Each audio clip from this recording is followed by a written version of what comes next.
afternoon, everyone. This is Priyanka here on behalf of JK ILS. हम यहाँ पर क्यों हैं? 16 से हमारा बैच स्टार्ट हो रहा है, नया बैच है ना। वो अभी लेना क्यों ज़रूरी है, हम बाद में क्यों नहीं ले सकते? बहुत सारे क्वेश्चंस हैं, कुछ स्टूडेंट्स हैं जिनको अभी तक ये भी क्लियर नहीं हुआ है। हालांकि मैंने काफ़ी मेरी वीडियोस हैं जिसमें मैंने सिलेबस को स्पेसिफिकली मेंशन करके 3 से 4 बार बताया है, पर स्टिल अभी कुछ स्टूडेंट्स के कुछ डाउट्स हैं। मतलब कुछ डाउट्स नहीं है, काफ़ी डाउट्स हैं इवन।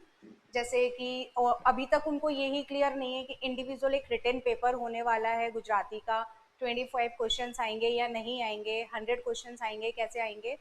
ठीक है, तो हम इसी के बेसिस पर हैं यहाँ पर कि अभी हमें ये क्यों करना चाहिए, हम बाद में क्यों करें। नोटिफिकेशन आने की हम नोटिफिकेशन आने का हम वेट नहीं कर सकते। अगर हम नोटिफिकेशन आने का वेट करेंगे तो हम काफ़ी लेट हो जाएंगे, है ना। तो उसके लिए ही मैं यहाँ आई हूँ, ताकि बच्चों के थोड़े बहुत जो डाउट्स है, क्या क्यों कैसे, अभी क्यों बाद में क्यों नहीं, उन सारी चीज़ों को हम अभी डिस्कस कर लेंगे। फिर भी कोई डाउट्स आपके रहते हैं, then call me after the class. अभी हम क्यों स्टार्ट करें? अभी हम इसलिए स्टार्ट करेंगे क्योंकि मैंने बच्चों को एडमिशन जब पहले, क्योंकि सडनली आपका ऑल ऑफ द सडन आपका सिलेबस चेंज हुआ, पहले सिलेबस चेंज नहीं था। मैंने बच्चों को पढ़ाना शुरू किया था दिसंबर से। लास्ट ईयर का जो बैच चल रहा था वो मेरे पास जून से था, जिनको मैंने दिसंबर तक कंप्लीट किया। दिसंबर से मैंने पढ़ाना स्टार्ट किया बच्चों को, तो 2 months is more than sufficient for the pre that time. लेकिन अभी हमारे पास जब 4 महीने का मैंने टाइम पीरियड लिया, बच्चों के साथ पढ़ाया उनको, तो मैंने 2-2 3-3 घंटे भी दिए तो भी वो मुझे सफिशिएंट नहीं लगा। क्यों? क्योंकि अगर 2 घंटे पर डे के मैं आपको देती हूँ, तो उसके बाद में डेफिनेटली जो मैंने 2 घंटे आपको दिए हैं, आपको भी 2 घंटे देने हैं। तो 4 घंटे सिर्फ एक लैंग्वेज को देना वो थोड़ा शेड्यूल हैक्टिक हो जाता है, क्योंकि आपका लॉ का सिलेबस भी काफ़ी बड़ा है। बट सिलेबस सिर्फ दिखाने भर का है देखा जाए तो। लेकिन हाँ, ऐसा नहीं है कि फर्स्ट टाइम जो माइनर्स थे सिलेबस में उसमें नहीं पूछा गया तो नेक्स्ट टाइम भी नहीं पूछा जाएगा, क्योंकि सिलेबस का वो पार्ट है। They can ask anything anything from there syllabus, है ना। अभी हमें स्टार्ट इसलिए करना है ताकि हमारे पास मोर देन सफिशिएंट टाइम हो। हम 1 घंटे पर डे का अगर लैंग्वेज को दे रहे हैं, तो उस 1 घंटे को हम 2 घंटे दे सके। 3 hours more than sufficient for the 2 hours plus practice.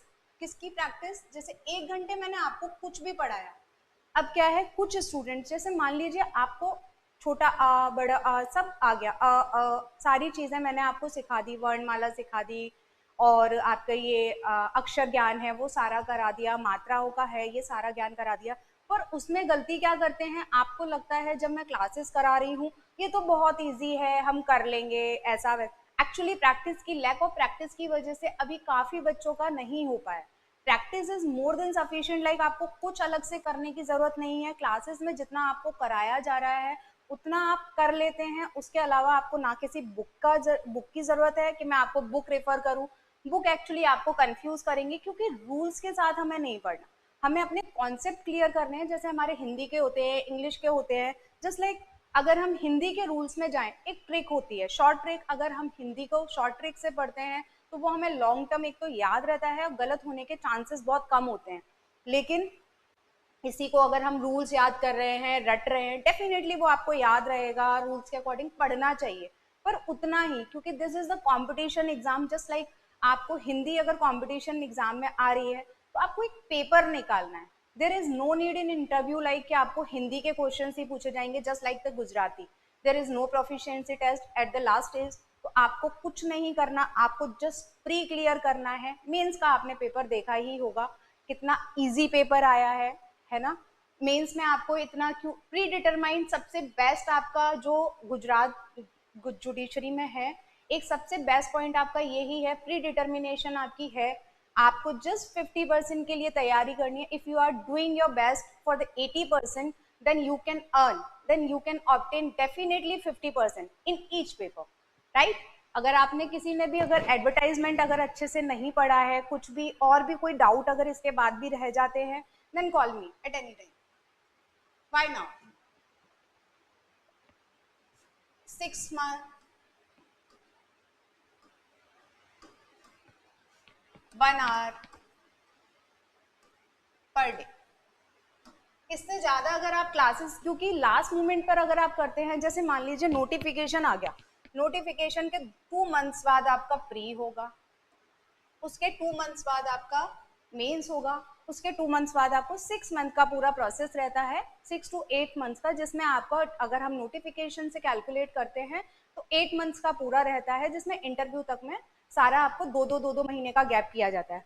Notification आने के बाद में जो 2 महीने बचते हैं उसमें आप गुजराती पढ़ सकते हैं, सीख सकते हैं थोड़ा, बट पेपर क्लियर नहीं कर सकते। अगर आपको कोई भी ऐसे फॉल्स रिप्रेजेंटेशन, ऐसी कोई भी चीज़ें, मिस रिप्रेजेंटेशन जैसी चीज़ें कोई करता है कि हाँ ऐसा हो जाएगा, एक्चुअली नहीं हो सकता।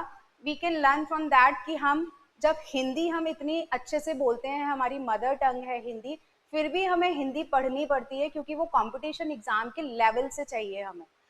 सेम वे गुजराती अगर हम पढ़ रहे हैं तो हमें सिर्फ इतना नहीं कि हमने सिर्फ अक्षर ज्ञान हो जाए, हमें कुछ शब्द आ जाए, ऐसा नहीं है। हमें वहाँ पर निबंध भी लिखना है, हमें वहाँ पर पत्र लेखन भी लिखना है, बहुत सारी चीज़ें।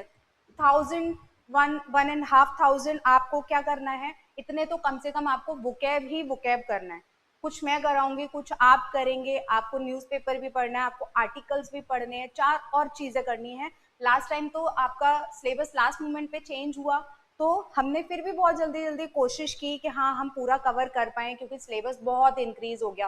पहले सिर्फ ट्रांसलेशन आता था, vice versa, Gujarati to English और इंग्लिश टू गुजराती, और सिर्फ ग्रामर, ग्रामर का पोर्शन ही 35 मार्क्स का आता था, जिसमें से अगर रट के भी जाते हैं ना, कैसे भी करके जाएं, आपको ट्रांसलेशन वाला पार्ट कर नहीं भी करते देन ओके, लेकिन अगर आप 20 नंबर तो डेफिनेटली मेंस तो क्लियर हो ही जाता था। पर एक चीज अभी ये सहूलियत हमको मिली है कि हमें सिर्फ प्री निकालना है, एक ऑब्जेक्टिव पेपर देना है। ऑब्जेक्टिव पेपर अभी आपने देखा ही होगा कितना इजी पेपर था। आपका 50% पार्ट जो था वो आपका मेजर से ही कवर होता था, माइनर से बहुत कम क्वेश्चंस थे, जिसमें मैंने बच्चों से ये भी कहा था if you don't know GK then don't put up, आपको जरूरत ही नहीं है आपको कोई क्वेश्चन, क्योंकि नेगेटिव मार्किंग भी है। इस बार भी बच्चों ने कुछ गलतियां की जिसमें उनको ये लगा कि ये हमने पढ़ा हुआ है, हमें ये आता है, हम ये करके आएंगे, तो एक एक नंबर से उनका लॉ का पेपर भी छूट गया है ना। तो वो चीजें हमें नहीं करनी है। अब ये हमने 6 मंथ एक एक घंटे का टाइम, अब इसमें हो सकता है किसी बच्चे के घर में कोई भी मतलब बच्चों का कुछ छूट गया, कोई पोर्शन छूट गया किसी रीजन की वजह से, कोई शादी है, कुछ मिस हैपनिंग हो जाए, कुछ भी हो जाए, then you can cover it in next batch. Like अगर आप अभी ज्वाइन करते हैं तो उसका बेनिफिट ये है कि आप जो कर रहे हैं, एक तो वो स्लोली चलेगा, उसमें आपको कोई बर्डन नहीं है, कोई नोटिफिकेशन नहीं है। नोटिफिकेशन आने के बाद में हम बहुत प्रेशराइज हो जाते हैं कि हमें ये भी करना है, हमें लॉ भी करना है, हमें इस बार नहीं पूछा गया है, सिलेबस चेंज हुआ है, क्योंकि गुजरात के बच्चों को भी उनको लेना था, तो एकदम से इतना सिलेबस अगर पूछ लेंगे, माइनर से ही इतना सारा पूछ लिया गया, तो कहाँ से कोई भी बच्चा नहीं निकल पाएगा। ये इस प्रिजम्पशन पे पेपर सेट किया गया है। माइट भी नेक्स्ट टाइम आपका माइनर बहुत ज्यादा पूछ लिया जाए, तो अभी से हमें तैयारी करनी होगी, राइट। अगर हम गुजराती का ध्यान दें, 50 आउट ऑफ 20 ओनली। अब ये बैच हमने अभी किया, we are starting from August. अब इसके 6 महीने अगर मान लीजिए, फैब 6 मंथ मैंने आपका प्रिजम्पशन पर टाइम लिया है। लाइक इतना हो सकता है क्योंकि 2-2 3-3 घंटे की क्लासेस मैंने बच्चों को पहले कराई थी, अभी 1-1 घंटे की क्लासेस अगर चलेंगी इजीली। अब मान लीजिए मैंने आपका टेस्ट पेपर कंडक्ट कराया सैटरडे को, एवरी सैटरडे आपका टेस्ट पेपर कंडक्ट कराया जाएगा वीक में, 5 वर्किंग डेज आपकी क्लासेस होंगी। आपको पता होगा, नहीं पता है तो कोई बात नहीं, मैं बता देती हूँ। 5 वर्किंग डेज में आपकी क्लासेस होंगी, एवरी सैटरडे आपका टेस्ट होगा, संडे को आपकी कॉपीज चेक होकर मिल जाएंगी, मंडे को हम पहले कॉमन प्रॉब्लम्स को सॉल्व करेंगे। इन केस ऑफ दैट तो बहुत ज्यादा बच्चे अगर सेम प्रॉब्लम को फेस कर रहे हैं तो पहले हम उसको क्लियर करेंगे एंड देन हम ट्यूसडे से कुछ नया स्टार्ट करेंगे। अब इतना स्लोली हम क्यों चल रहे हैं, इतना स्लोली हम क्यों चल रहे हैं, क्योंकि हमें जरूरत है उसकी प्रैक्टिस। जितनी ज्यादा प्रैक्टिस होगी उतना अच्छा आपका पेपर होगा। 20 नंबर लाना कोई बड़ी बात नहीं है, जब बच्चे 4 महीने में पढ़ के ला सकते हैं। 4 महीने में से जिसमें 1.5 महीने बच्चे मेरे पास पढ़ रहे थे 25 क्वेश्चंस के अकॉर्डिंग, राइट। लेकिन अभी चेंज हो गया, तो उनके पास 2.5 मंथ में उन्होंने क्या किया, सिलेबस कंप्लीट किया और पेपर भी फाइट किया। अब ये हमने अभी कर लिया, Feb मार्च तक हम इसमें फ्री हो गए।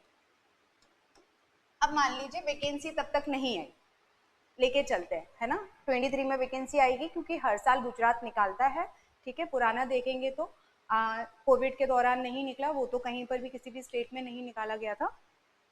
फेब में आप फ्री हो गए, कोई भी नया बैच बनता है उसमें आप अपना रिवीजन कर सकते हैं।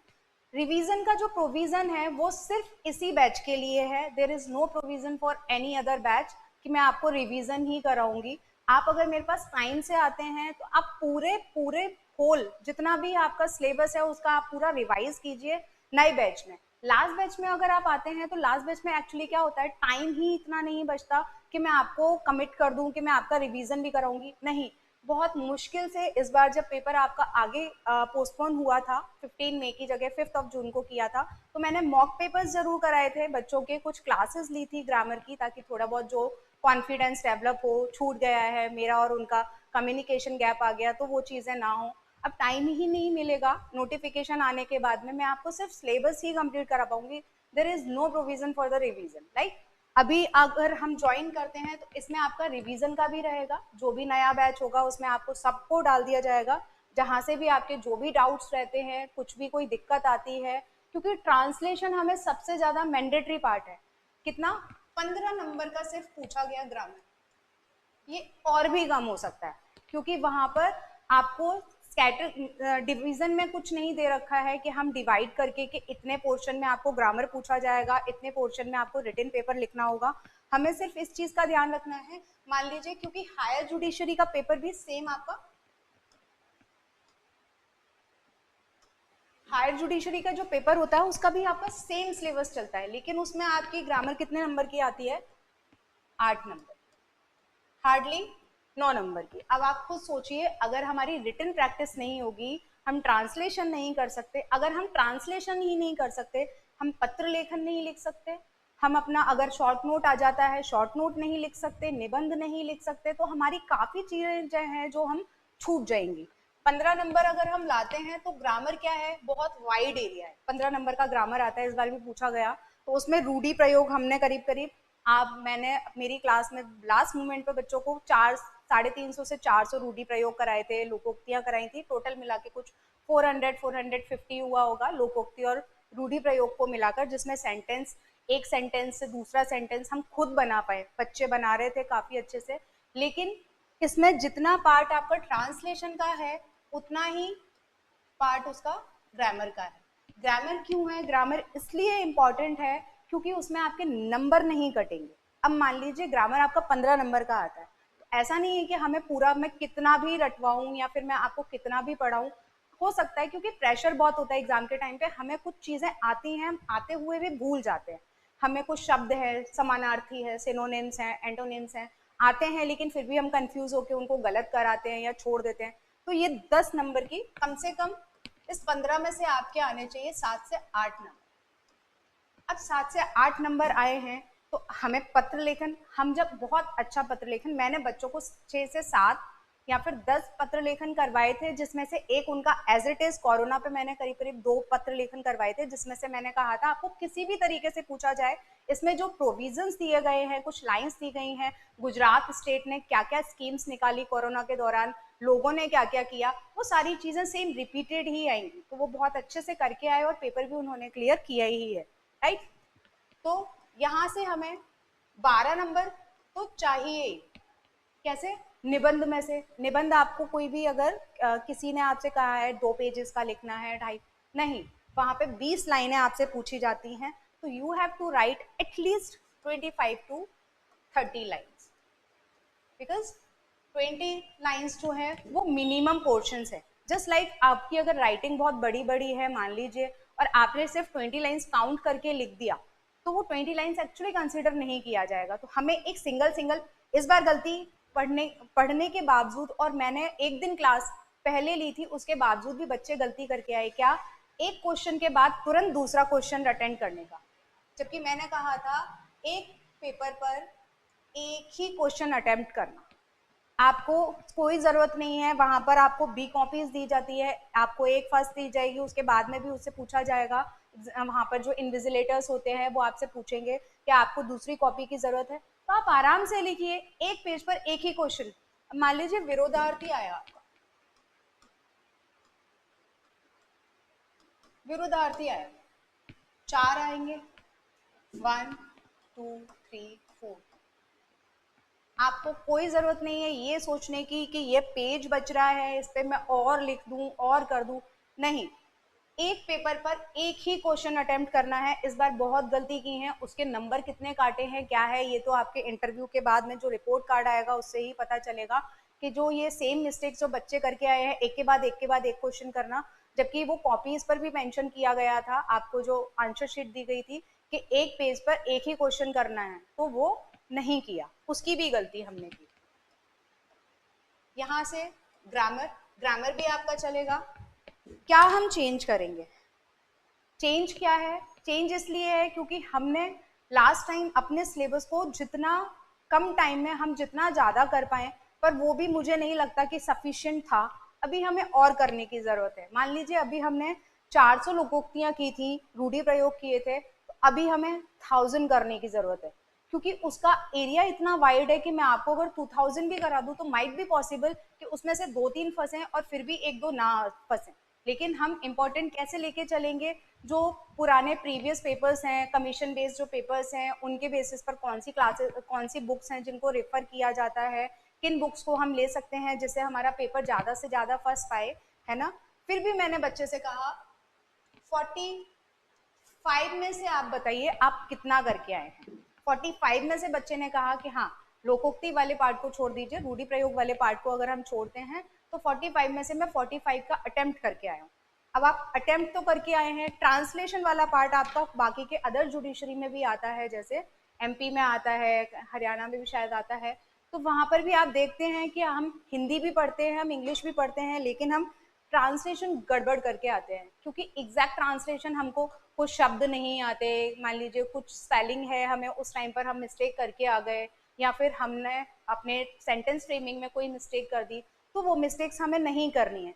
अब हिंदी और इंग्लिश में जहां पर है तो वहां पर उनको एग्जैक्ट चाहिए कि हाँ ये चीज आगे पीछे नहीं, एग्जैक्ट जो है वही होगा, अदरवाइज वो कट कर देंगे, समथिंग सिमिलर भी नहीं चलेगा। गुजराती ट्रांसलेशन में ऐसा नहीं है। गुजराती ट्रांसलेशन आप करते हैं तो जो लाइन कह रही है you can put an other word, लेकिन ऐसा नहीं कि कुछ भी डाल दिया। जैसे अभी हैप्पीनेस वाला आया था, दुख और खुशी वाला, तो यू कैन पुट हैप्पीनेस और सैड डाल सकते हैं, जॉय एंड सौरो डाल सकते हैं, बट वो आपके सेंटेंस में क्या है, फिट होना चाहिए। ऐसा नहीं कि हमने कुछ भी लिख दिया और हमें लग रहा है कि हमने तो पूरा पेपर किया है, एक्चुअली ऐसा नहीं होता। तो हमें सबसे ज्यादा जरूरत है किसकी? प्रैक्टिस की। जितना ज्यादा हम प्रैक्टिस करेंगे उतना ही, एक बार जब भी आप कहीं पर भी, मान लीजिए आप मुझे ज्वाइन नहीं करते, अगर आप किसी और को भी ज्वाइन करते हैं तो इतना टाइम स्पेयर रखिएगा कि आप रिवीजन कर पाए, जिसमें आपका रिवीजन ग्रामर का भी होना चाहिए। आपके अगर टीचर आपको प्रोवाइड नहीं कराते तो आपके पास खुद का टाइम होना चाहिए कि मेरे पास इतना टाइम बचे कि मैं 2 घंटे का टाइम एवरीडे दे सकूं एग्जाम से पहले पहले। अगर आपको ये लगता है कि आपने कहीं पर भी ज्वाइन कर लिया आप सीख गए, ऐसा नहीं होता। जब हम हिंदी ही भूल जाते हैं, इंग्लिश भी भूल जाते हैं, तो ये तो हमारी अदर लैंग्वेज है, तो हम इसको भी भूल जाएंगे। तो आपको ओवर कॉन्फिडेंस नहीं होना, हमने पढ़ लिया, पढ़िए इसको और अच्छे से कीजिए, जितनी प्रैक्टिस होगी उतना अच्छा पेपर होगा।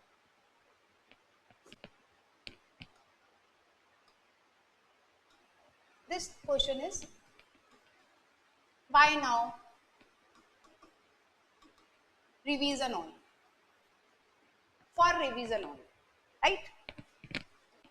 जीजेएस ही क्यों? देखिए, अगर आप न्यू कमर्स हैं, अभी आप जस्ट पास होके निकले हैं, है ना, अगर आपको कहीं पर भी कि मैं मुझे किस जुडिशरी में जाना चाहिए, आपको सिर्फ 2 से 3 जुडिशरीज को ऑप्ट करना चाहिए कि हाँ इन जुडिशरीज में आई कैन फाइट। एक्चुअली क्या है, हम अपनी, क्योंकि सबको अपनी कैपेबिलिटी पता है, मुझे पता है क्या मैं फाइट कर सकती हूँ, नहीं कर सकती, क्या मेरे अंदर इतनी क्षमता है कि मैं इसको बैठ के इतना पढ़ पाऊँ, मैं इतना दे पाऊँ, तो उसके अकॉर्डिंग आप अपनी जुडिशरीज को चूज कीजिए, क्योंकि सबकी ओनली फॉर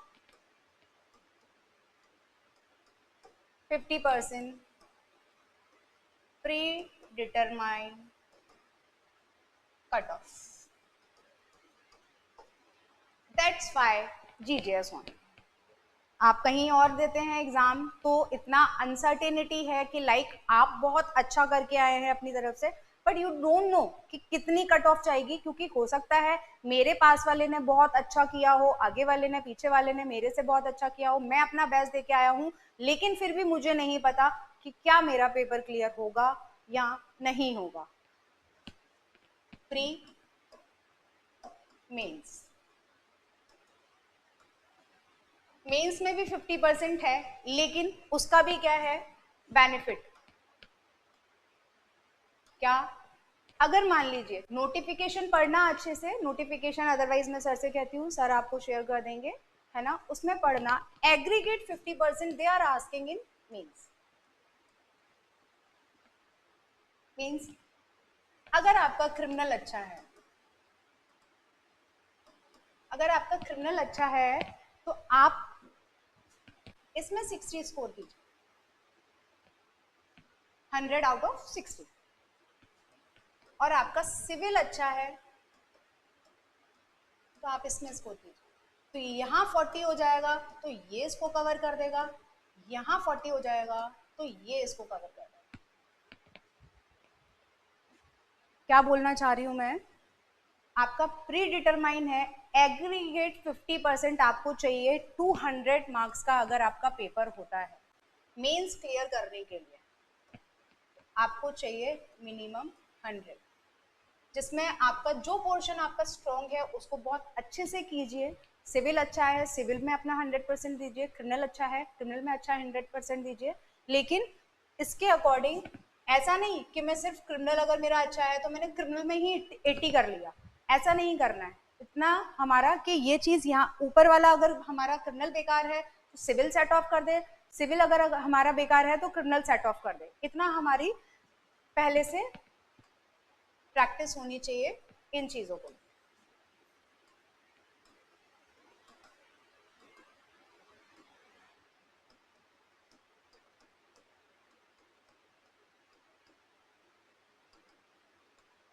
और मीन्स, अब गुजराती क्यों, लॉ का पेपर अगर आपने प्री का देखा है, मेंस का देखा है, तो यू कैन सी दैट अगर वो आप थोड़ा बहुत ऊपर का ओवरव्यू भी जानते हैं किसी बेयर एक्ट के बारे में, सेल्स एंड गुड्स के बारे में, पार्टनरशिप के बारे में, प्रीनेटल के बारे में, थोड़ा थोड़ा भी अगर आपने पढ़ा है किसी के भी लिए, तो आप यू कैन फाइट इजीली। कितना, 50 ही नंबर चाहिए। मैंने हर बच्चे को ये कहा था कोई लालच नहीं करना, क्योंकि इस 50 के ऊपर का आपका जो 51 है ना, ये एक नंबर भी आपका यूजलेस है, लेकिन इस एक नंबर की वजह से अगर आपका एक नंबर यहाँ कम हो गया तो ये यूजलेस नहीं है, ये आपका पूरी मेहनत खराब कर देगा। क्यों, क्योंकि इस पे कुछ नहीं किया जाएगा। तो 50 की तैयारी कीजिए आराम से, 3 पोर्शंस में अपने प्री को कंप्लीट कीजिए, फर्स्ट जो हमें आता है वो, दूसरा आराम से इतना टाइम मिलता है कि आपको 50 नंबर का है तो बच्चे एक एक घंटे में करके आराम से पेपर चले जाते हैं, राइट। इतना कीजिए 3 पोर्शन में, जो हमको आता है पहला वो, सेकंड जिसमें हमें थोड़ा बहुत डाउट है तो उनको याद कीजिए बैठ के कि ये यहाँ था तो यहाँ पर ये होना चाहिए। थर्ड को तो मैं मना ही करती हूँ कि जहां आपको गैस मार्क करना है, गैस मार्क आप तब कीजिए जब आपको ये लगता है कि 50 मेरा इन दोनों से नहीं हो रहा, तो मैं गैस मार्क करूँ, कम से कम अगर कुछ नहीं होता तो कुछ तो हो एटलीस्ट, इसलिए। अदरवाइज इस थर्ड पोर्शन को आप क्रॉस ही करना। अगर आपने 60 नंबर आपको लगता है कि हाँ इसमें से मुझे लगता है कि मेरे 2-3 गलत हो सकते हैं, कोई बात नहीं, पर मैं 60 पे ही मैं अपना पेपर स्टॉप कर दूं, इससे ज्यादा करने की हमें जरूरत नहीं है, राइट। गुजराती 50 नंबर का पेपर होगा, उसमें से आपको 20 नंबर लाने, नॉट अ बिग डील।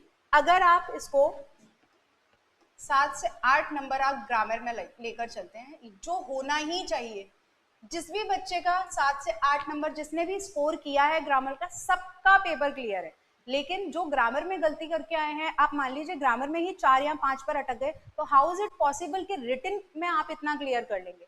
नहीं, आपको लगता है आप रिटन अच्छा करके आए हैं, लेकिन फिर भी आपने हो सकता है वहां पर गड़बड़ की हो, जब आप मेरी क्लासेस में ही गड़बड़ करते हैं सेंटेंस फ्रेमिंग में, तो वहां पर तो आपने प्रेशर में किया ही होगा, हमको लगता है हमने बहुत अच्छा किया, बट वो एग्जैक्ट ट्रांसलेशन नहीं भी हो, लेकिन उससे मिलता जुलता भी हो, तो they will consider definitely.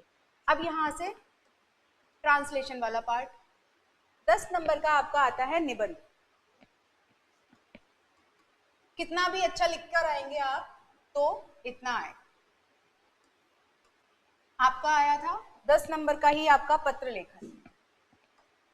Same translation का एक्चुअली छोटे छोटे पैराज, पहले एक ही पैरा आता था बहुत बड़ा सा, अभी छोटे छोटे 2-3 पैराज में उनको, अगर आप लोगों में से किसी को भी हैबिट नहीं है नॉवेल्स पढ़ने की या कुछ आर्टिकल वगैरह पढ़ने की जिसमें हमें शब्दों का ज्ञान हो, जो अच्छे अच्छे स्टोरीज में हमारे पूछे जाते हैं, जैसे सुख और दुख वाली हो गई, कुछ हार्ट से रिलेटेड कोई स्टोरी, जैसे आपने पेपर देखा होगा, इन केस ऑफ नहीं देखा है तो पेपर को आप देखिए, गुजरात के पेपर को, कि कैसे ट्रांसलेशन आपसे पूछे जाते हैं, क्या हम उस वोकैब के अकॉर्डिंग तैयार हैं, क्या हमें उससे मिलते जुलते कुछ शब्द आते हैं, नहीं आते तो हमें कितना पढ़ने की जरूरत है, हमें कितनी प्रैक्टिस की जरूरत है। ठीक, ये बहुत अच्छे से किया है। ट्रांसलेशन वाला पार्ट आप कितना भी अच्छा करके इनकेस आते हैं तो आप देखिएगा 4 नंबर के आपके आते हैं, आपने 3 ट्रांसलेशन किए हैं तो इनको लेकर चलिए, 3 नंबर यहाँ से और सेम 3 नंबर वहां से। तो मैं आपसे कहती हूँ अगर आप 45 नंबर का पेपर करके आए हैं तो आपको बहुत ही ज्यादा, अगर आप बहुत अच्छा करके आए हैं इससे ज्यादा आपको नहीं मिलेगा, कितना भी अच्छा करके आएंगे। 50 में से मार्किंग मत कीजिएगा, क्योंकि बहुत सारी चीजें हमें पढ़ते हुए भी आती होंगी, पढ़ते हुए भी मतलब नहीं आ पाएंगी, हम कितनी भी प्रैक्टिस करेंगे बहुत सारी चीजें, जैसे 45 में से मैं क्यों बोल रही हूँ, क्योंकि ग्रामर का पार्ट इटसेल्फ बहुत वाइड है, हम सारा पढ़ेंगे, हो सकता है हमें उस टाइम पर याद नहीं आए, रूढ़ी प्रयोग भी है, हो सकता है हमें नहीं याद आए, पर उस 45 में से हम इतना करके आए कि अगर हमने 45 किया है तो हम यहाँ तक तो पहुंचे। क्यों? क्योंकि अभी भी जो बच्चे नहीं हैं, रिपोर्ट कार्ड उनका आ जाएगा, यहाँ पर आप अटकते हैं तो बहुत दुख होता है, इससे कम नंबर नहीं आएंगे अगर आपने अच्छे से गुजराती पढ़ी है तो, पर ये पेपर नहीं निकलता, तो हमें ध्यान रखना है कितना, कि हम 45 में से लेके चलेंगे, हमें इसके अलावा अगर मान लीजिए हमें 20 चाहिए तो जस्ट 20 ही चाहिए, हम इतनी मेहनत करें कि हमें 20, हमें लगता है कि 20 तो आ ही जाएंगे, कितना भी स्ट्रिक्ट एग्जामिनर हो, लीनियंसी आपके साथ बढ़ती जाए नहीं बढ़ती जाए, पर ये तो होना ही चाहिए। अब इसके ऊपर से आपका ये 21 भी बेकार है, ये 22 भी बेकार है, हमें सिर्फ 20 चाहिए, पर हम इतनी मेहनत करके आए कि हाँ हमारा पेपर जो है हमारे अकॉर्डिंग अगर सेटिस्फाइड है, जिन भी बच्चों का पेपर सेटिस्फाई हुआ था मैंने उनसे कहा था कि आप आज से पढ़ना शुरू कीजिए। कितने दिन का टाइम मिला आपको? मात्र 15 दिन का रिजल्ट निकालने के बाद, पर फिर भी काफी बच्चों का पेपर अच्छा हुआ है, क्योंकि मेंस का पेपर भी ऐसा था कि अगर आप थोड़ा भी पढ़ते रहते हैं, प्री के अकॉर्डिंग भी आपने अगर बहुत अच्छे से पढ़ाई की है, then you can write easily this paper. That's why Gujarati.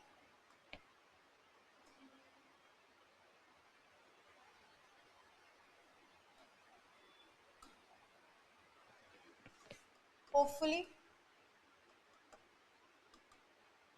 मैं इस पर आपको इसलिए बहुत ज़्यादा आपका ध्यान खींच रही हूँ, क्यों? क्योंकि ये बहुत ज़रूरी पार्ट है, रिवीजन नहीं होगा, आप कितना भी अच्छा पढ़ लेते हैं तो आपको कहीं ना कहीं वो आप कुछ चीज़ें हैं जो आप स्किप कर देंगे, रिवीजन होना चाहिए।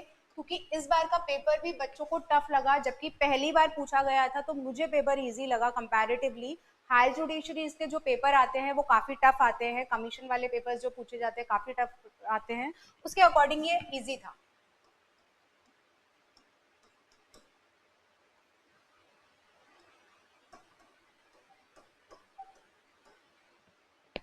50 आउट ऑफ 20।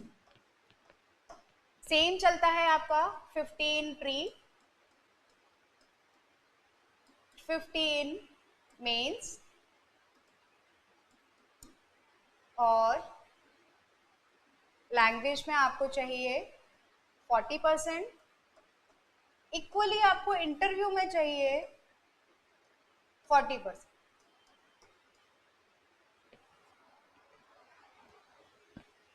राइट।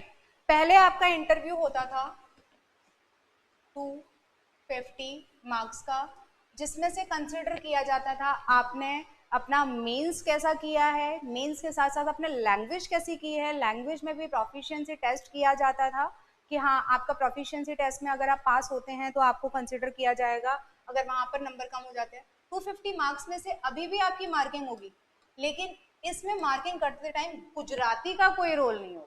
सबसे अच्छा पॉइंट ये है, गुजराती का कोई रोल नहीं है। गुजराती क्या है, सिर्फ एक एंट्री टिकट है कि अगर हमने प्री में ही गुजराती निकाल ली तो हमें ना तो मेंस में करना है कुछ, ना आपके इंटरव्यू में पूछना है, ना ही आपका कोई प्रोफिशिएंसी टेस्ट किया जाए। गुजराती हमें सिर्फ प्री के टाइम पर फाइट करनी है, मेंस में हमें अपने सिविल और क्रिमिनल के पेपर लिखने हैं और कुछ भी नहीं लिखना, कोई जजमेंट राइटिंग नहीं है, कोई चार्जेस नहीं है। हाँ, ऑर्डर राइटिंग पूछा जाता है, ऑर्डर राइटिंग के लिए आपको मैटर प्रोवाइड करा दिया जाएगा उस टाइम पर, अभी भी मैंने बच्चों को दिए ही था। होपफुली क्वेश्चंस क्लियर हो गए होंगे, जो काफी बच्चों के डाउट्स थे नहीं है तो मैं आपको बता देती हूँ, है ना। अब ये पेपर सिलेबस मैंने आपको पहले भी शेयर किया हुआ है, पर फिर भी कुछ बच्चों ने वीडियोस नहीं देखी हैं या फिर कुछ भी और रीजन रहा होगा। ये आपका फर्स्ट पेपर है जिसमें मैंने लास्ट टाइम बच्चों को ये कहा था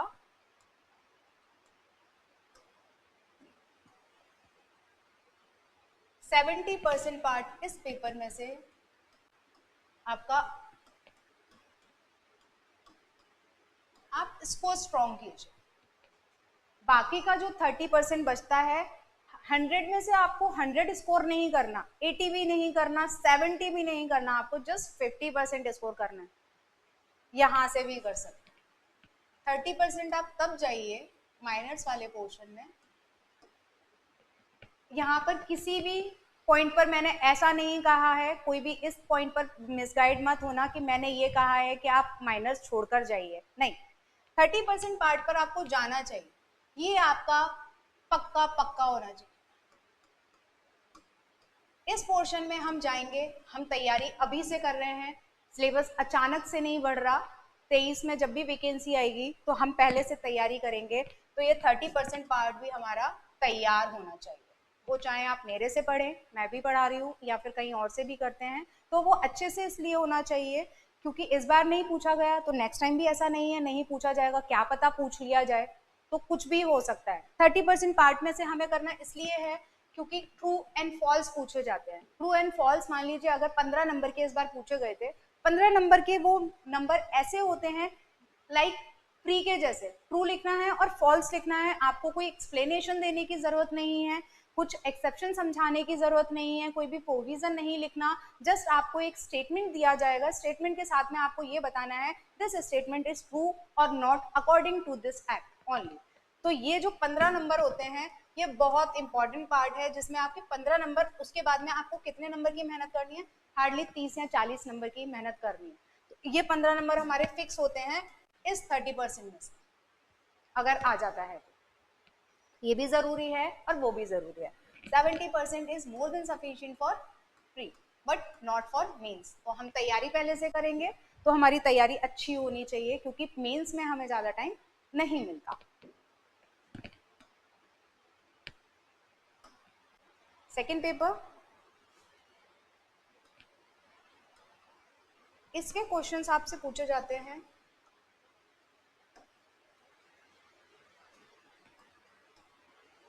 70% आपका law and 30 this is maximum. तो ये आप तभी कीजिएगा जब आपकी तैयारी हो, अदरवाइज इसमें से आपको 50 लाने हैं, ये आप ला सकते हैं। ओके, ये आपका सेकेंड है।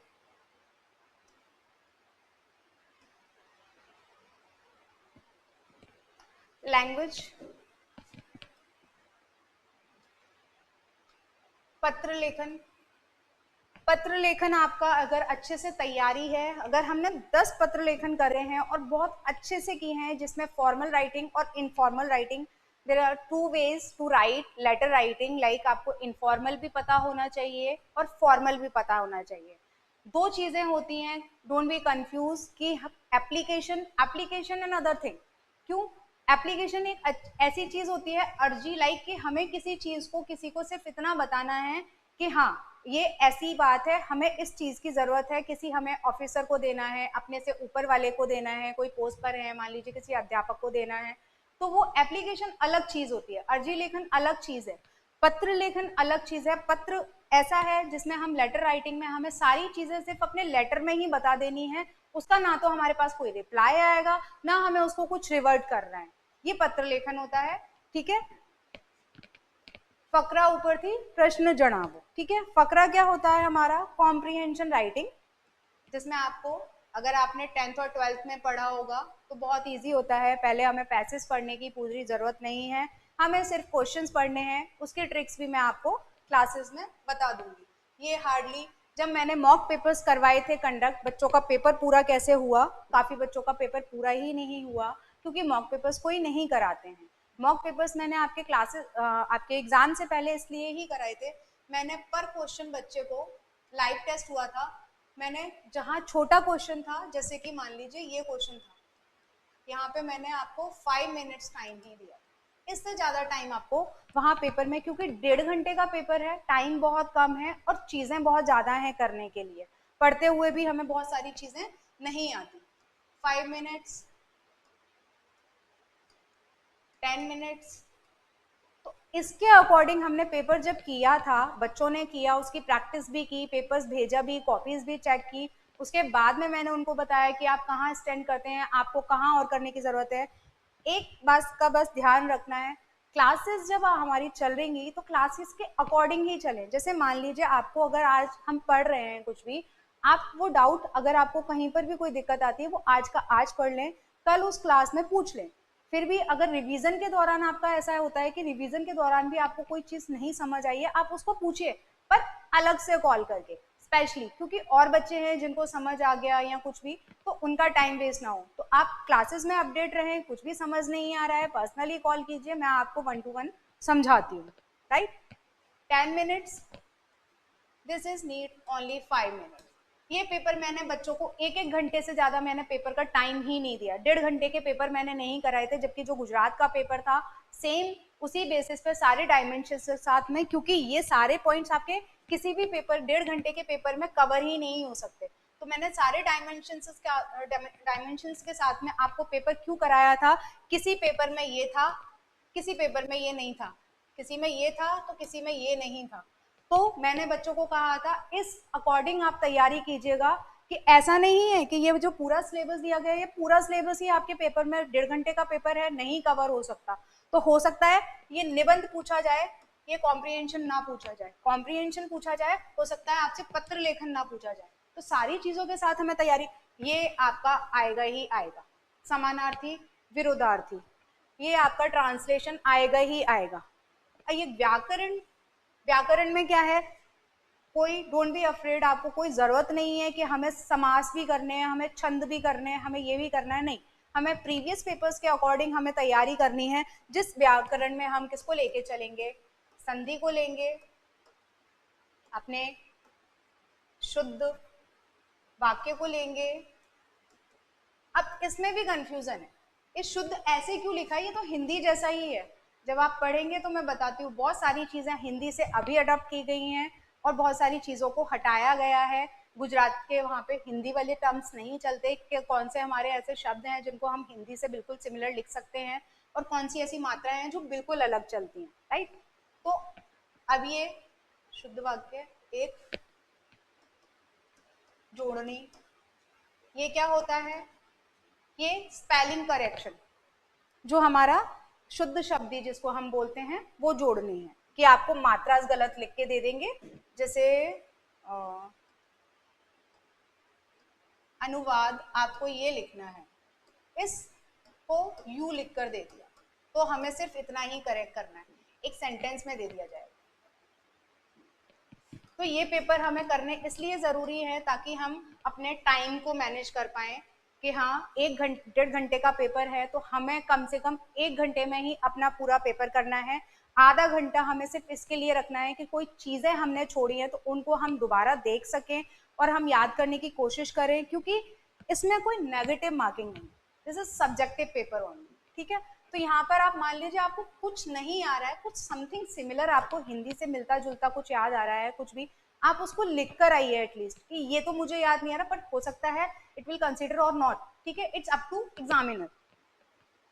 इसको लिख कर आइए, इसको लिख कर आइए, ये मैंडेटरी पार्ट है, ये आपका आएगा ही आएगा, ट्रांसलेशन आपका आएगा ही आएगा। बाकी सारी चीजें ऐसी ऑप्शनल हैं कि हो सकता है ये पूछा जाए और ये ना पूछा जाए। तो इन सब के अकॉर्डिंग हम पेपर की अपनी तैयारी करेंगे, हमारे जो मॉक पेपर्स होंगे उनमें हम इनको तैयार करेंगे। This is to note, short notes. Short notes किसी भी टॉपिक पर दे दिया जाएगा, आपको 2 टॉपिक दे दिए जाएंगे या हो सकता है एक ही टॉपिक दिया जाए कि इस पर लिखिए, आपके दिमाग में जो भी आता है, this is hardly required 8 to 10 lines, this लीटी, got it?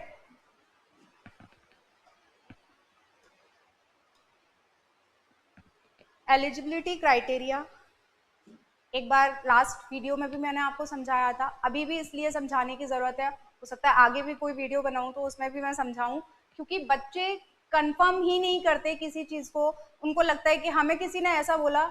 नहीं नहीं, आप अपनी अपनी सुनिए, आप पढ़े लिखे हैं, आप एडवर्टाइजमेंट पढ़िए, नहीं समझ आ रहा मुझे कॉल कीजिए, मुझे नहीं आ रहा किसी और, मुझसे समझ नहीं आ रहा मुझे नहीं करना, किसी और टीचर को कॉल कीजिए जिनको, जहां से आपको रिलायबल इंफॉर्मेशन मिले और जिसको नॉलेज हो। ऐसा नहीं किसी ने कह दिया, किसी स्टूडेंट ने कह दिया तो हम उन्हीं की बातों पर चल रहे हैं। क्या ऑल इंडिया बार काउंसिल का आपका सर्टिफिकेट होना मैंडेटरी है, जस्ट लाइक अगर आप अभी पास आउट हुए हैं, आपने अभी अपनी graduation, if you are pursuing, अगर आप अभी 5th ईयर लॉ में है, 3rd ईयर लॉ में है, या फिर आप LLM का तो कोई इशू है नहीं, LLM भी अगर आप हैं और आपका ऑल इंडिया बार काउंसिल नहीं है तो दिस इज मैंडेटरी पार्ट, ये आपका होना चाहिए। आप में से जो भी बच्चे अभी, और हमारे पास सफिशिएंट टाइम है जिसको अभी हम, जब तक भी हमारा नोटिफिकेशन आएगा हम इसको कंप्लीट करें, एलिजिबिलिटी एटलीस्ट कंप्लीट करके रखिएगा कि हमें लास्ट मोमेंट पे कोई दिक्कत ना हो। कंप्यूटर सर्टिफिकेट, कंप्यूटर सर्टिफिकेट आपके पास में अगर 10th और 12th में अगर सब्जेक्ट बीइंग अ सब्जेक्ट अगर नहीं रहा है तो आपको एक सर्टिफिकेट करने की जरूरत है, जो आप किससे कर सकते हैं, गवर्नमेंट ऑर्गेनाइजेशन से कर सकते हैं, सेमी गवर्नमेंट ऑर्गेनाइजेशन जो एफिलिएटेड होती हैं गवर्नमेंट से, उनसे भी ले सकते हैं, इवन प्राइवेट भी चलेगा अकॉर्डिंगली। 10th और 12th, तो इस सर्टिफिकेशन की जरूरत नहीं है अगर 10th और 12th में आपका बीइंग अ सब्जेक्ट अगर कंप्यूटर रहा है। स्टेट बार इटसेल्फ कंपलसरी है जब आप ऑल इंडिया बार काउंसिल में जाते हैं। प्रैक्टिसिंग, क्या है ये प्रैक्टिसिंग, हम तो करते ही नहीं, कोई बात नहीं, पढ़ेंगे तो हम करेंगे कैसे, है ना। तो हमें क्या करना है, 2 चीजें होती हैं, बार काउंसिल होता है, एक बार एसोसिएशन होता है। तो हम जहां भी, जिस भी डिस्ट्रिक्ट में हैं, किसी भी स्टेट में अगर हमने खुद को रजिस्टर करवाया है बार काउंसिल में, तो आप जहां पर भी रेजिडेंस हैं, जहां पर भी आप रहते हैं, तो वहां के बार एसोसिएशन में जाइए और अपना रजिस्ट्रेशन कराइए लोकल बार में, जहां से आपको प्रैक्टिसिंग का सर्टिफिकेट मिलेगा कि आप एटलीस्ट रजिस्टर्ड एडवोकेट हैं, आप प्रैक्टिस करते हैं। प्रैक्टिस में ऐसा नहीं है कि आपको वहां जाकर बैठना है और ये चीजें, हाँ, कि आप रजिस्टर्ड एडवोकेट हैं, क्योंकि ऐसा नहीं हो सकता कि आपके पास ये है तो इसकी वजह से आप यहाँ पर भी एलिजिबल हैं, नहीं। एसोसिएशन में जाइए, आपका जो भी डिस्ट्रिक्ट लगता है वहां पर एसोसिएशन लोकल बार में जाइए। हाई कोर्ट में आप जा सकते हैं, जहाँ अगर आप ऐसे स्टेट में या किसी कैपिटल में रहते हैं जहाँ पर हाई कोर्ट है, पर हाई कोर्ट में एक्चुअली हाई कोर्ट के अकॉर्डिंग हाई कोर्ट के ही आपसे सवाल पूछे जाएंगे। अगर आप हाई कोर्ट में खुद को रजिस्टर कराते हैं और दिखाते हैं कि बीइंग अ प्रैक्टिसिंग हम वहाँ पर एडवोकेट रहे हैं या कुछ भी, तो उसके अकॉर्डिंग आपसे फाइनल स्टेज में क्वेश्चंस पूछे जाएंगे। तो हमें ध्यान रखना है कि हम लोकल बार में अपना जो हमारा सेशन कोर्ट है, क्योंकि प्रायरली अगर हम जब कुछ भी इनिशियली स्टार्ट करते हैं, अगर हमारी इनिशियल स्टेज है तो हम ग्राउंड लेवल से सीखेंगे तो ज्यादा अच्छा होगा, ऐसा प्रेजम्पशन है, राइट। ये एलिजिबिलिटी थी। ये बैचेस का कॉम्पोजिशन है जिसमें आप देख सकते हैं, क्या ये आपको योर चॉइस, आपको सिर्फ गुजराती लेनी है, you can call me and enquire, जो भी आपकी क्वेरीज हैं वो बैच चलेगा, गुजराती प्लस माइनर चलेगा, और प्लस ओनली माइनर चलेगा। माइनर कौन से हैं? वो माइनर एक्सक्लूसिवली जो डील किए जाते हैं गुजरात के। आपकी किसी भी जुडिशरी में आपने कहीं और कोचिंग की है या आप कहीं कर रहे हैं तो वहां उन क्लासेस में आपको वो कवर नहीं कराए जाते हैं।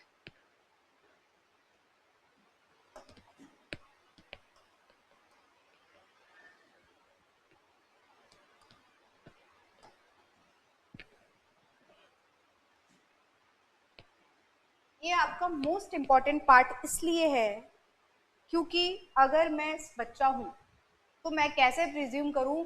टीचर्स प्रिज्यूम करते हैं कि बच्चा नेट से पढ़ के आए। How is it possible? क्योंकि नेट पे भी बहुत सारे हमारे लिखने के फॉन्ट चेंज हो जाते हैं, पर्सन टू पर्सन लिखने के फॉन्ट चेंज हो जाते हैं, तो नेट पर तो डेफिनेटली, क्योंकि ये एक आ ऐसे भी बनता है, इस आ को ऐसे भी बनाते हैं, इस आ को बहुत थोड़ा सा ऐसे करके भी बनाते हैं। तो आप कैसे कंफर्म करेंगे कौन सा वाला सही है, कौन सा मुझे लिखना चाहिए? इन तीनों की प्रैक्टिस करेंगे तो तीनों में हो सकता है कंफ्यूज हो जाए। तो हमें सबसे पहले वर्णमाला कंप्लीटली, कि किसी चीज को अगर हम, किसी भी वर्ण को अगर हम बना रहे हैं, किसी भी मात्रा को अगर हम लिख रहे हैं, कौन सी हमारी छोटी मात्रा है, कौन सी हमारी बड़ी मात्रा है, बारह खड़ी जिसको हम कहते हैं मात्रास, तो वो हमें कंप्लीटली पता हो। इसलिए अगर हमें ABCD नहीं आती तो हम इंग्लिश कैसे सीखेंगे? सेम वे अगर हमें आ ई ऊ में डिफरेंस ही नहीं पता, क्योंकि बहुत सारी चीजें सिमिलर है, जस्ट लाइक दिस इज छोटा और दिस इज बड़ा ऊ, might be sometimes this is only बड़ा ऊ और दिस छोटा ऊ भी सेम वे। तो हमें उसमें कंफर्म होना चाहिए कि ये क्या कह रहा है। अब हम उसको लिखने के अकॉर्डिंग भी प्रैक्टिस करेंगे और बोलकर भी प्रैक्टिस करेंगे। बोथ साइड कम्युनिकेशन की मेरी क्लासेस चलती हैं। मेरी क्लासेस में ऐसा नहीं होता कि सिर्फ मैं बोलती रहूं, बच्चे सिर्फ सुन के चले जाएं, कोई डाउट है तो नहीं, ऐसी कोई दिक्कत आपको नहीं आएगी। जितना मैं बोलती हूँ उससे ज़्यादा बोलने की प्रैक्टिस मैं आप लोगों को कराती हूँ, ताकि आप लोग कंफर्म हो पाए कि हाँ क्या ये सही है। जैसे टेंस अगर मैंने बनाया है तो 4 टेंसेस आपको क्लासेस के दौरान ही प्रेजेंट के दे दिए जाएंगे कि आप इसको बनाइए, इससे पूछा जाएगा, उससे पूछा जाएगा, किसी से भी रैंडम पूछ लिया जाता है, रैंडम टेस्ट वगैरह भी हो जाते हैं, ओरल टेस्ट वगैरह भी हो जाते हैं आपके। तो वो इसलिए है ताकि आप लोग तैयार रहें कि हाँ अगर मुझसे पूछा जाए तो मैं आंसर कर पाऊँ। इन केस ऑफ दैट अगर मैं आज की क्लासेस में, आज की क्लास है कोई, मैं उसमें आंसर नहीं कर पाया तो डेफिनेटली कि मैं खुद को इतना तैयार करूँ कि कल की क्लास में अगर मुझसे कुछ पूछा जाए तो वो मुझे आता हो। क्योंकि हम ये सोचते हैं कि आज नहीं किया तो कल कर लेंगे, वो कल एक्चुअली कभी आता ही नहीं, तो ऐसा मत सोचना। मात्रास कुछ मतलब 50% है, 50 से 70% सेम वे जैसे हम हिंदी में यूज करते हैं वैसे ही चलेंगी। हमारी 20 से 30% हमारी ऐसी मात्राएं हैं जो बिल्कुल वहां पर अलग चलती हैं, जिनको हमें पहचानना आना चाहिए। डे टू डे वोकैब इसलिए जरूरी है क्योंकि हम अगर मान लीजिए अगर हमें निबंध लिखना है, निबंध लिखते टाइम हमें ऐसी कोई लाइन तो आ गई, हम हिंदी में तो उसको we can think but we can not translate, तो हम क्या करें उसको, हमें डे टू डे वर्ड भी अगर छोटे छोटे शब्द आते हैं, मैंने बच्चों से यही कहा था आपको, कंजंक्शंस वाले और बड़े बड़े टेंसेस को बनाने की जरूरत नहीं है, छोटे छोटे टेंस बनाइए। मैंने जो आपको बच्चों को जो ग्रामर का पोर्शन दिया था उसमें भी मैंने आपसे कहा छोटे छोटे टेंसेस को अगर आप बनाते हैं तो हम वी कैन श्योर दैट कि हाँ छोटे टेंसेस में हमारी गलतियां कम होंगी और ये हमारा ठीक ही है। बड़े टेंसेस को हम बनाते हैं तो हो सकता है कि कुछ नुक्ते ऐसे हम वो गलत लगा दें, निपात हैं हमारे वो हम गलत लगा दें, ऐसे कोई कंजंक्शंस वाले पार्ट हैं जो हमें नहीं लगाने चाहिए हमने वो लगा दिए, तो उन चीज़ों का हम ध्यान रखेंगे। तो this is sentence construction. Sentence construction मुझे पता हो मैं को मैं क्या बोलते हैं, मैं को मैं नहीं बोलते तो क्या बोलते हैं, हमको क्या बोलते हैं, तुमको क्या बोलते हैं, उसको क्या बोलते हैं, इसको क्या बोलते हैं। तो सबसे पहले हमें नाउन, प्रोनाउन, हमारे हेल्पिंग वर्ब्स, ये सारी चीजें ये पता हो। डे टू डे वर्ड हमारे पहले क्यों है? पहले इसलिए है क्योंकि मैं आपको डायरेक्ट टेंसेस में लेके आ जाऊंगी तो कैसे, आपको जब वर्ड ही नहीं पता तो how can you translate and how can you make a sentence, right. तो यहाँ पे स्मॉल सेंटेंसेस को हम कंस्ट्रक्ट करेंगे। मैं कहाँ आएगा, उसके साथ में हेल्पिंग वर्ब है, अगर मैं के साथ है तो वहां पर हूँ कैसे आएगा, है कैसे आएगा, छू कैसे आएगा, वो सारी चीजों को हमें ध्यान रखना है। स्मॉल सेंटेंस फ्रेमिंग, मैं जाता हूँ और मैंने काम कर लिया, दोनों चीजें डिफरेंट है। अब मैं जाता हूँ मैं के साथ हूँ ही लगेगा तो वहां पे हूँ के साथ छू ही लगेगा, तो वो सारी चीजें हम प्रैक्टिस करेंगे प्रैक्टिस के अकॉर्डिंग ही हमें, जितनी चीजें हम प्रैक्टिस करेंगे उतना ही हमारी चीजें कंफर्म हो जाएंगी कि ये ऐसे ही बनता है। टेंसेस आपको लिटरली रट जाएंगे जब हम प्रैक्टिस करते हैं कि इसका कुछ और वे नहीं हो सकता। अब क्या कंफ्यूजन ये होता है, एक ही टेंसेस को दो दो तीन तीन तरीके से बनाया जाता है।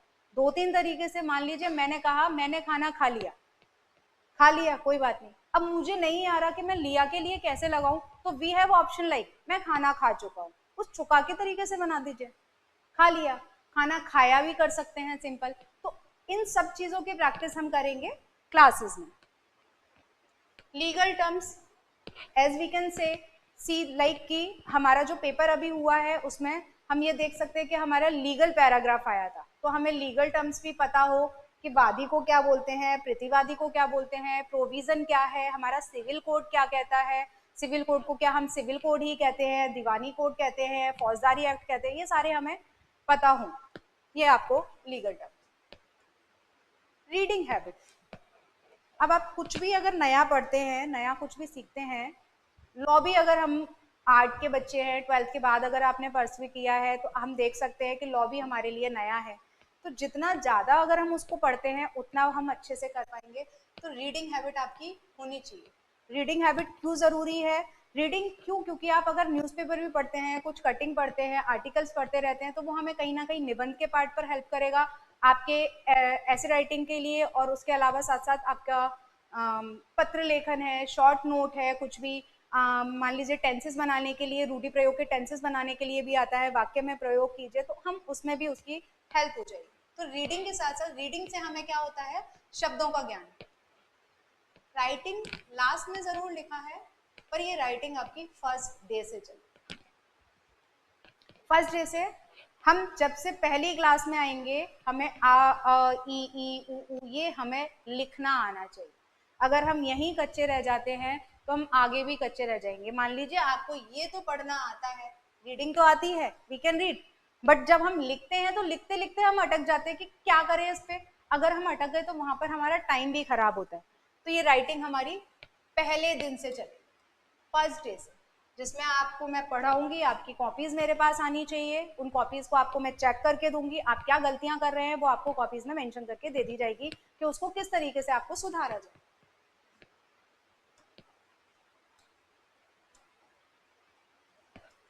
ये लॉ वाला पोर्शन है,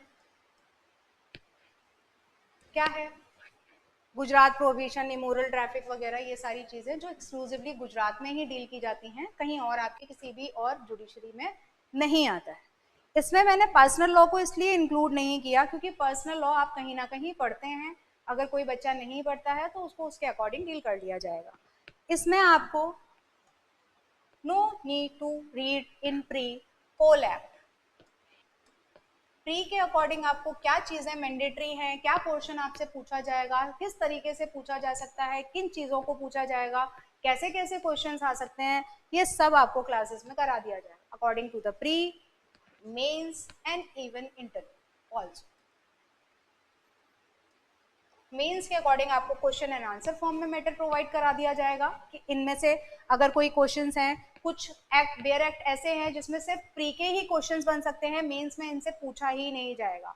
मेंस में इनके क्वेश्चन और आंसर्स आपको प्रोवाइड करा दिए जाएंगे, किन चीज़ों को हम तैयारी करें, क्योंकि मेंस में हमें पता होना चाहिए, अगर कोई आपकी टीचर है जहाँ से भी आप ले रहे हैं कोचिंग, वहाँ से अगर आपने कोई मेंस दिया है तो बहुत अच्छी बात है, फर्स्ट टाइमर है तो हमें ये पता हो कि हमें प्री में तो हमें पूरा सिलेबस पढ़ना पड़ता है, क्योंकि क्वेश्चन कहीं से भी किसी भी प्रोविजन में, किसी भी सब सेक्शन में, सेक्शन में पूछा जाता है, पर मेंस में ऐसा नहीं होता। मेंस में हमारा स्पेसिफिक एक पार्ट होता है कि इससे ये क्वेश्चंस बनते हैं, इससे ये क्वेश्चंस नहीं बनते। इन चीज़ों का हमें ध्यान रखना है। ये आपके 11 एक्ट्स हैं जिनको हम अपनी क्लासेस में कवर करेंगे according to the pre, according to the mains, और अगर हमारा इंटरव्यू है तो उसमें इनमें से किन क्वेश्चंस पर हम ध्यान दें और किन पर नहीं।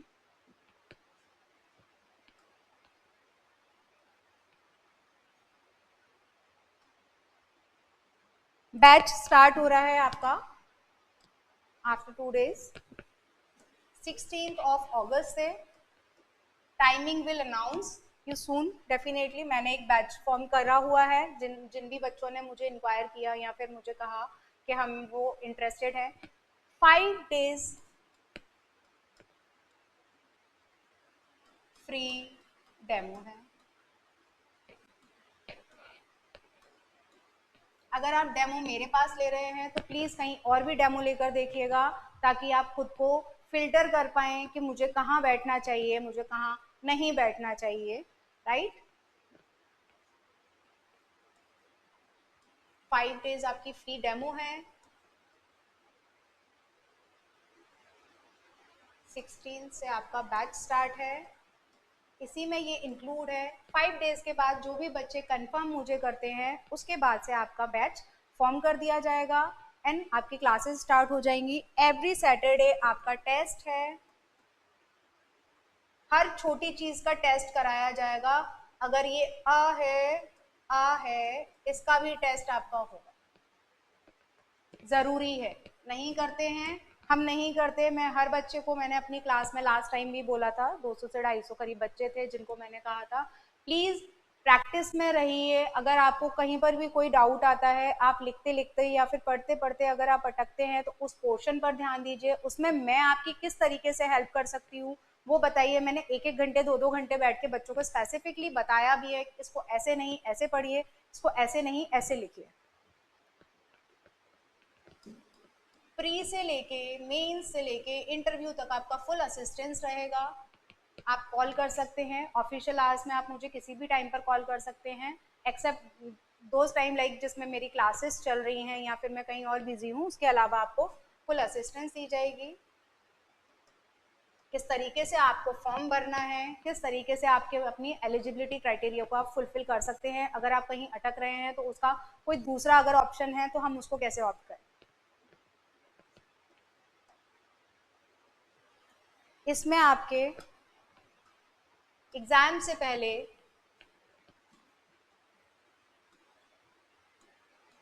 मॉक पेपर्स,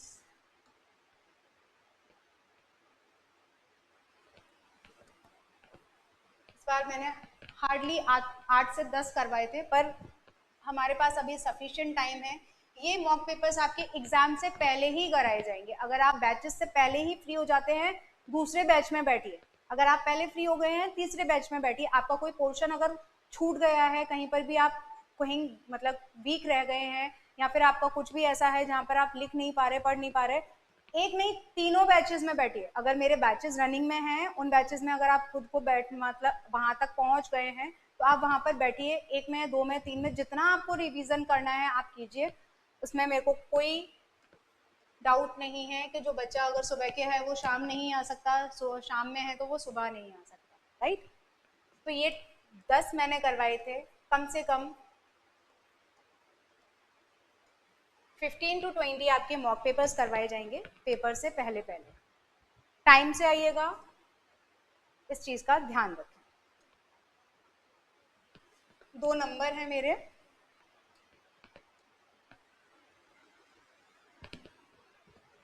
इन नंबर्स पर कांटेक्ट कर लीजिएगा। 16 अगस्त से पहले पहले जो ग्रुप फॉर्म किया गया है उस पर टाइम अनाउंस कर दिया जाएगा। सर को भी मैं टाइम बता दूंगी आफ्टर डिस्कशन कि क्या टाइमिंग है, ठीक है। आप मुझे कॉल करते हैं तो आपको भी बता दिया जाएगा through the group, WhatsApp group के थ्रू।